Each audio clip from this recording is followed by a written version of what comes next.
नमस्कार मित्रों, मैं वैद्य हंसराज चौधरी श्री नवग्रह आश्रम सेवा संस्थान मोतीबोर का खेड़ा रायला भीलवाड़ा राजस्थान से आप लोगों से मुखातिब हूँ। श्री नवग्रह आश्रम सेवा संस्थान पिछले 10-12 साल से किडनी, लीवर, मोटापा, बांझपन और कई प्रकार के जो रोग होते हैं और ख़ास तौर से कैंसर, उसमें हमारे यहाँ के डॉक्टर्स की टीम, हमारे यहाँ की रिसर्च टीम, सब लोग एक बहुत अच्छा परिणामदायक काम कर रहे हैं। हम बिना किसी दूसरी पैथी की बुराई किए या बिना किसी दूसरी पैथी को नीचा दिखाए,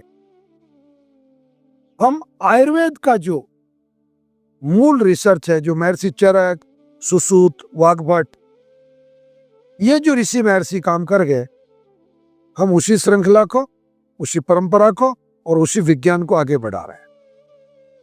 अभी हाल के दिनों में जो नवजोत सिंह जी सिद्धू की पत्नी, जो कि खुद एक डॉक्टर है, वो जब ठीक हुई और उन्होंने एक प्रेस कॉन्फ्रेंस की और उस प्रेस कॉन्फ्रेंस में उन्होंने ये कहा कि भाई, जब एलोपैथी ने हमको चारों तरफ से जवाब दे दिया, बोला का 2%, 3% या 5% जिंदा रहने के चांस है, तो उन्होंने एक अल्टरनेटिव या यूं कहेंगे फूड प्लान या एक नेचुरोपैथी जिसे कहा जाए, उसका उन्होंने सहारा लिया और उससे वाहेगुरु की मेहरबानी हुई, उसके परिणाम भी आए। और परिणाम ये आए कि अंततोगत्वा उनका जब पेट स्कैन या उनकी जो जांचें की गई तो वो कैंसर फ्री डिक्लेयर की गई। इस पे पता नहीं एलोपैथी के जो डॉक्टर्स हैं उन्होंने इसको किस एंगल से लिया। उनका सीधा सा कहना था कि भाई ये इम्यूनो थेरेपी का एक हिस्सा है या डाइट चार्ट का एक हिस्सा है, हमने ये चीजें की और हमें इससे लाभ मिला। अब उसमें उनके खिलाफ मानहानि का मुकदमा दायर करना या उनके खिलाफ 800 करोड़ का मतलब नोटिस जारी करना या सभी एलोपैथी के जितने भी डॉक्टर्स हैं और ख़ास तौर से टाटा इंस्टीट्यूट के लोग और जितने भी डॉक्टर्स हैं, वो सभी जिसको मैं हिंदी में कहूँ कि हाथ धो के पीछे पड़ना जैसा किया। और वो पानी पी पी के आयुर्वेद को भी गालियाँ निकाल रहे हैं, होम्योपैथी को भी गालियाँ निकाल रहे हैं, बल्कि वो ये साबित कर रहे हैं कि दुनिया में, पूरे संसार में अगर कोई भी रोगी होगा, अगर कैंसर का होगा या किसी भी बीमारी का अगर रोगी होगा, तो वो बिना एलोपैथी के ठीक नहीं होगा। चलो साहब, हम 1 मिनट के लिए मान लेते ठीक नहीं होगा, परंतु कुछ वैज्ञानिक तथ्य है, मैं उन पे आज बात कर रहा हूँ। इस वीडियो को अगर किसी एलोपैथी के डॉक्टर साहब तक अगर ये वीडियो पहुंचता है तो उनको इस वीडियो को बहुत ठंडे दिमाग से, बहुत शांत स्वभाव से अंत तक सुन लेना है बस। और सुनने के बाद में ये मेरा दावा है कि आप निश्चित रूप से कहेंगे कि हाँ भाई, कहीं ना कहीं एलोपैथी ने के जो डॉक्टर्स हैं उन्होंने बहुत जल्दबाजी कर दी और एक ऐसा स्टैंड ले लिया जो स्टैंड नहीं लेना चाहिए था। पहली बात, भारत की एक परंपरा है वासुदेवाय कुटुंबकम। एलोपैथी क्या आयुर्वेद से पहले आई क्या? नहीं। आयुर्वेद 5,500 या यूं कहे कि 7-8 हजार वर्ष पुरानी चिकित्सा पद्धति है, वैज्ञानिक चिकित्सा पद्धति है। और महर्षि शब्द का अर्थ अगर मालूम नहीं हो किसी को तो मैं बता देता हूं, महर्षि का मतलब साइंटिस्ट होता है। संस्कृत में जो महर्षि शब्द है वो साइंटिस्ट कहते हैं उसको। अब उन्होंने जो रिसर्च की, अब उस रिसर्च को आपकी आधुनिक रिसर्च, जो मैं एलोपैथी की भाषा में कहूं या आज की तारीख में केमिस्ट्री की लैंग्वेज में अगर बात करूं, तो सबसे पहले मैं बात कर रहा हूं तुलसी की। तुलसी के अंदर कैम्फीन होता है, यूजेनॉल होता है, सिनेऑल होता है। ये जो यौगिक इसमें होते हैं, तुलसी एंटी बैक्टीरियल होती है, ये आपका एंटी फंगल होती है। ये एंटी फंगल, ये यूजेनॉल, ये कैम्फीन, ये कौन सी पैथी की भाषा है साहब? ये किसने दिए ये शब्द? ये शब्द दिए हुए हैं आपकी आधुनिक चिकित्सा विज्ञान जो है, जिसको हम एलोपैथी कहते हैं उसके शब्द हैं, उसकी लेबोरेटरी के शब्द हैं। ये उनकी खोज है। और ये सभी जो पेपर हैं, ये मैं मेरी मनगढ़ंत बात नहीं कर रहा हूँ। ये बाकायदा आपका WHO और जितनी भी बड़े बड़े जो शीर्ष संस्थाएं हैं, उन संस्थाओं के रिसर्च पेपर में ये बात लिखी हुई है। वर्ल्ड कैंसर रिसर्च जर्नल में छुपी हुई भाषा में बात कर रहा हूं मैं आपको। World cancer research journal Ayurveda का जर्नल नहीं है, वो एलोपैथी का जर्नल है। साहब, बात बहुत आगे बढ़ाने से पहले सोचना चाहिए था आयुर्वेद बड़ा भाई है, एलोपैथी छोटा भाई है। एक थोड़ा सा सम्मान, एक थोड़ा सा शिष्टाचार अवश्य होना चाहिए। पैसा ही सब कुछ नहीं है दुनिया में। चलिए दूसरी बात कर रहा हूं, हल्दी की बात करते हैं। हल्दी में करक्यूमिन है या नहीं, इसको एलोपैथी मानती है।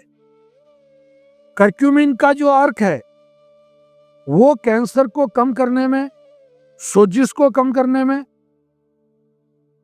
मदद करता है। ये आपका वर्ल्ड कैंसर रिसर्च का जर्नल बता रहा है। ये आयुर्वेद की लिखी भाषा नहीं है। ये एंटी फंगल है, ये एंटीबैक्टीरियल है, ये मतलब घाव, ये सभी चीजें करक्यूमिन में है। और करक्यूमिन बहुत महत्वपूर्ण है। एलोपैथी द्वारा भी करक्यूमिन रेकमेंड किया जाता है।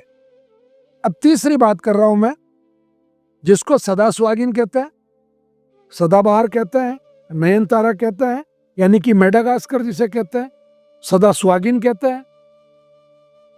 वो आपकी विंका रोजिया है, जो लाल गुलाबी फूल वाली। उसके अंदर विन क्रिस्टिन है, विन ब्लास्टिन है। ये किसकी भाषा है? ये विन क्रिस्टिन, विन ब्लास्टिन एलोपैथी अपने पेशेंट्स को कीमो के रूप में देता है कि नहीं देता है? देता है। मैंने इन 4-5 दिनों में कई एलोपैथी के बड़े बड़े जो ऑन्कोलॉजिस्ट है उनसे फोन पे बात की है। उनका साहब हम देते हैं, पर हम क्या करें, हमारे ये जो बड़े डॉक्टरों ने पता नहीं क्या स्टैंड ले लिया, अब हम क्या कर सकते हैं? उनको तो हम नहीं रोक सकते। सिविल सोसाइटी बनी हुई है, हम उसको तो नहीं रोकते साहब, उनको नहीं रोक रहे हैं, कोई नहीं रोक रहा है। आप और भी कुछ भी चीजें कर रहे हैं तो अच्छी बात नहीं है। इस लड़ाई को यहीं रोकिए। मैं आगे बात कर रहा हूं शहद की। शहद एंटी इंफ्लेमेटरी है कि नहीं है? शहद जीवाणुरोधी है कि नहीं है?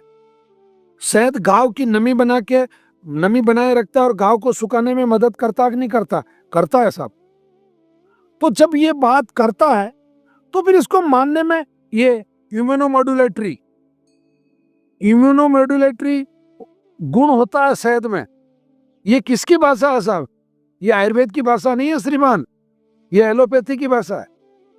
तो फिर जब हम सीधे सीधे आपसे बात करें, हम नीम पे बात कर लेते हैं। नीम में साइटोस्टेरोल होता है कि नहीं होता?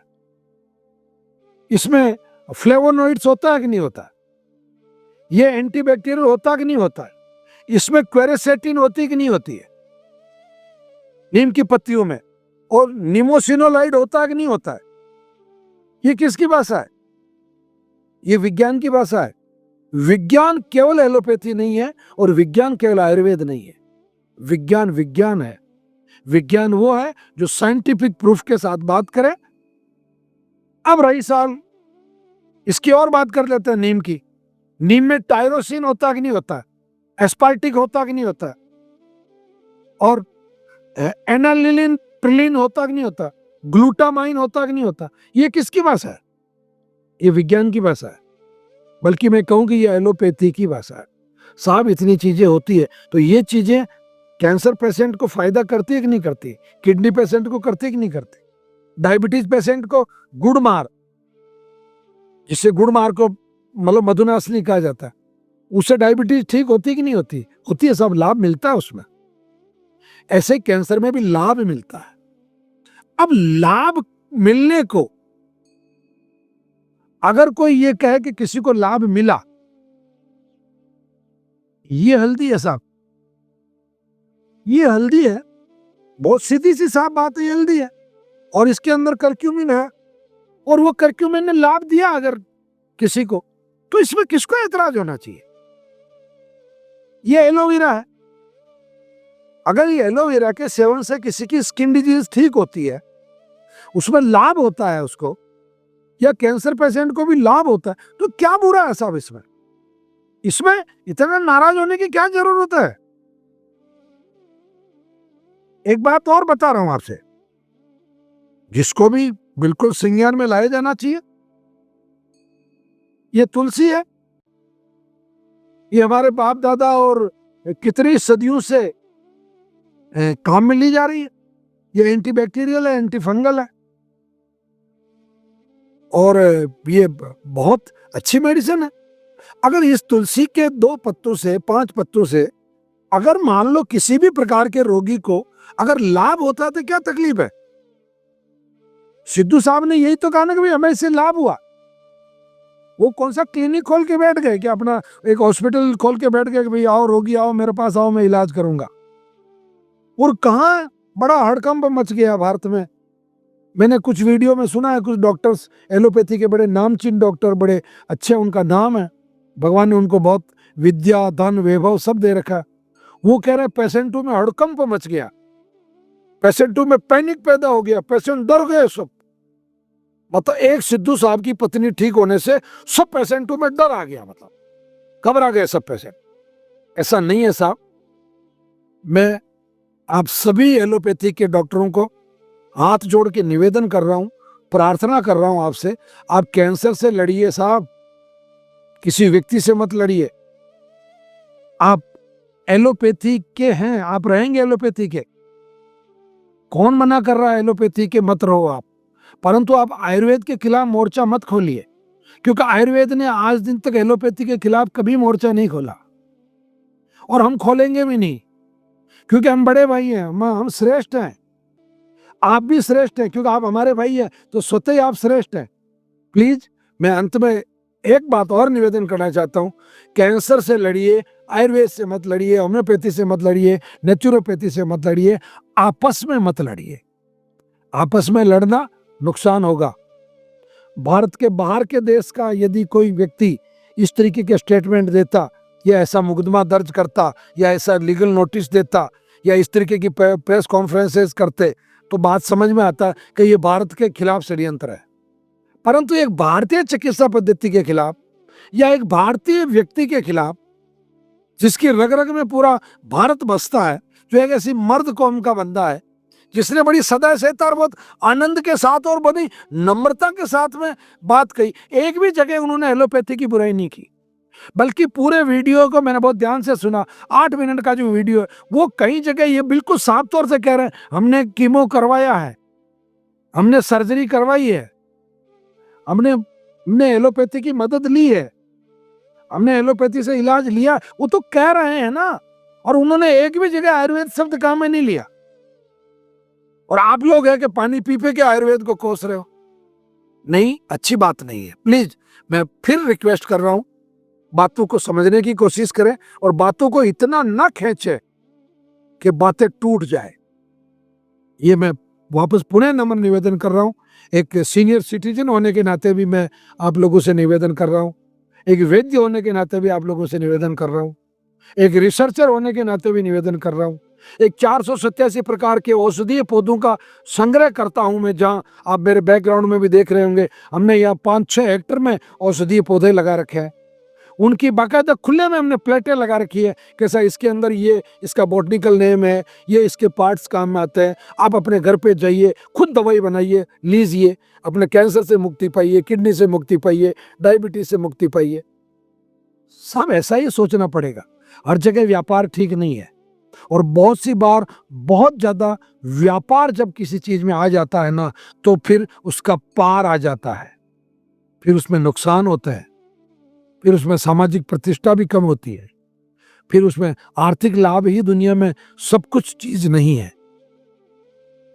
प्लीज मैं फिर आपसे हम्बल रिक्वेस्ट कर रहा हूं, श्री नवग्रह आश्रम सेवा संस्थान, मोतीबोर का खेड़ा, रायला, भीलवाड़ा, राजस्थान, कई कैंसर रोगियों को बिल्कुल निःशुल्क परामर्श तो निःशुल्क दे रहा है। डॉक्टरी की कोई फीस नहीं ली जा रही है। गरीब व्यक्ति को 100% फ्री मेडिसिन दी जा रही है, और अमीर से अमीर आदमी भी है तो वो मुश्किल से 3-4 हजार रुपए महीने के खर्चे में हजारों लोग अपने आप में सुधार कर रहे हैं, उनको मदद मिल रही है इस कैंसर से लड़ने में। हम कहते हैं, मैं खुले में कह रहा हूं, हम कहते हैं अगर आपका वजन अच्छा है, आपका शरीर बहुत कमजोर नहीं है, तो आप कीमो करवा लीजिए। हम कहते हैं रेडिएशन से कोई नुकसान नहीं होता है, आप अगर टारगेटेड रेडिएशन या बिल्कुल अच्छा सा जो तरीके से जो रेडिएशन होता है वो करवाइए। हम कहते हैं अगर आपकी ज़िंदगी बचानी है और बिल्कुल आप पे आफत आ पड़ी है तो आप सर्जरी करवा लीजिए, हम आगे होकर रेकमेंड करते हैं। तो प्लीज़ मैं फिर निवेदन कर रहा हूँ, इस बात को बहुत गंभीरता से लें, सज्जनता से लें, बड़प्पन से लें और समझदारी से लें। बस बहुत कम कहा मैंने, आप इसको बहुत अधिक समझना, प्लीज़ अच्छे से समझना। और मैं सब रोगियों से भी एक निवेदन करना चाहता हूँ, आप लोग एक बार आइए नवग्रह आश्रम शनिवार या रविवार को, पहले हमारी सब चीज़ों को परखिए, समझिए, हमारे फ्लैक्सेस को देखिए, जो नोबेल प्राइज मिले हुए लोगों को 2016 में, 2018 में, 2019 में, 2022 में, 1931 में, जितने कैंसर पे जिन जिन लोगों को नोबेल प्राइज मिले, हम तो उनकी बात करते हैं। हम तो डॉक्टर वारबर्ग की बात करते हैं, हम डॉक्टर हॉन्जो, डॉक्टर एलिसन की बात करते हैं, हम माइक्रोप्लास्टिक के रिसर्चर की बात करते हैं। क्या बात कर रहे हैं आप? इतना दकियानुसी नहीं होना चाहिए, इतना नैरो माइंडेड नहीं होना चाहिए कि आप किसी भी चीज को इस तरीके से उछाल दें या इस तरीके से बिगाड़ दें। और एक अंत में एक बात और निवेदन करना चाहता हूं, प्रेम से रहिए, कैंसर से लड़िए, आपस में मत लड़िए। आपस में लड़ेंगे तो नुकसान सबको होगा, और आपस में नहीं लड़ेंगे तो फायदा किसको होगा? रोगी को होगा। और प्रत्येक डॉक्टर, चाहे आयुर्वेद का वैद्य हो, चाहे एलोपैथी के डॉक्टर साहब हो, चाहे एमडी हो, चाहे ऑन्कोलॉजिस्ट हो, चाहे रेडियोलॉजिस्ट हो, चाहे फार्मासिस्ट हो, चाहे जो भी है, आप किसी भी पद पे, आप डाइटिशियन हो, सिद्धू साहब ने डाइट की बात की कि हमने ये डाइट में चेंज किया। साहब एलोपैथी में तो डाइटिशियन की एक पूरी पोस्ट होती है साहब, पूरा एक डिप्लोमा होता है, पूरी एक डिग्री होती है, पूरी एक पीजी होती है डाइटिशियन की। तो फिर वो किसके लिए होती है? अगर डाइट प्लान नहीं होगा या डाइट प्लान नहीं होना चाहिए तो फिर वो पोस्ट ही किस बात की होनी चाहिए? तो साहब ये बहुत संयम वाली बातें हैं, इनको बहुत गंभीरता से लें, ध्यान से लें, समझदारी से लें। और अंत में मैं वैद्य हंसराज चौधरी आप सभी लोगों को आमंत्रित करता हूं श्री नवग्रह आश्रम सेवा संस्थान पर। अब शनिवार अथवा रविवार को प्रातःकाल 7 बजे पहले आश्रम आ जाए। 8 बजे हमारी कैंसर की क्लास होती है, 2.5 घंटे की क्लास होती है, पूरी कैंसर पे जानकारी दी जाती है, एक एक छोटी छोटी चीज की, कैंसर सेल से लगा के, मेटास्टेटिस से लगा के और स्टेज 4 से लगा के, जितनी टेक्निकलिटी है वो सब चीजें बड़े प्रेम से और बहुत आदर के साथ में बताई जाती है, और बिना एलोपैथी की बुराई किए बताई जाती है। क्या बात कर रहे हैं साहब? आए एक बार, और 11 बजे तक हम आपको यहाँ से सभी प्रक्रियाओं से गुजरने के बाद में हम बिल्कुल 11 बजे आपको चिकित्सा परामर्श और आपकी मेडिसिन ये सब दे के हम आपको फ्री कर देते हैं। क्या है, प्रकृति से ठीक होता है व्यक्ति, और आप जितने अधिक प्रकृति के करीब होंगे, प्रकृति भी आपके उतने ही करीब होगी। धन्यवाद, प्रणाम, जय धन्वंतरी।